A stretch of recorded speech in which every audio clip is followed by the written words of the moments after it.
大家好，欢迎来到快乐手工。周末呢，照常哈，我又陪我女儿去文具店了。那逛文具的时候呢，她又看上了一款笔袋，但是呢，没有她想要的颜色，店里只有黑颜色，黑颜色小姑娘用的好像也不太合适。今天呢，我在家没事儿，把她想要的笔袋呢给做出来了，是她喜欢的蓝颜色。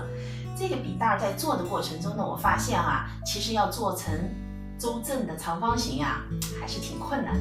手工中呢，经常会有这样的情况，我们会看似很简单的东西，但是要做好它，却有挺多的讲究。今天呢，我就把它的制作过程分享给大家。今天咱们这个笔袋啊，材料非常的简单，这个呢是面子，这个呢是里子，它们大小是一模一样的哈。我在面子上呢烫了一个无纺衬，这个长度28厘米，高度呢25厘米。面子的材料呢是一个圆点的全棉印花面料，这个呢是纯色的全棉面料。我们呢还需要一根20厘米长的拉链，这个呢是4个布片，我呢会做在拉链的两头。接下来我们就可以开始制作了。首先呢，我们在拉链的两头做上布片，我们把布片的正面和正面相对，中间夹上拉链哈，然后这儿裁一条，那这边呢也是一样的。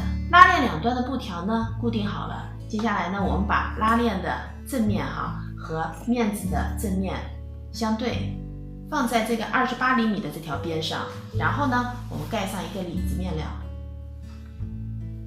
这里车一条线，我们把它固定一下。这条线呢车好了，现在呢，我们把拉链的这条边和面子的这个28厘米固定在一起。我们对齐以后呢，这样子车条线，这条线车好了，那现在呢，我们把里子也折过来，折好以后呢，我们在里子上车一条线，在中间的地方呢留一个反口。里子上的这条线呢车好了，那这儿呢是反口哈。接下来呢，我们把拉链啊折叠在中间，折叠好以后呢是这样子的哈。接下来呢，我们把两个侧边车上，两个侧边呢都车好了。现在呢，我们折叠一下，这个呢是面子，我们折出一个角，然后里子也是一样哈。折好以后呢，我们这儿车一条线，那这个高度呢是3厘米，我们有4个角，同样的都车上。现在呢，我把4个角车好了，那这一步呢就是这个笔袋的难点了。接下来我把多余的角给剪掉哈。剪好以后呢，我们把它翻到正面。现在呢，我们用针线把这个反口给缝上。反口呢封上了，那咱们这个笔袋呢就制作完成了。今天这个笔袋的侧面呢做好呢应该是一个长方形，我这个呢做的不是特别到位哈。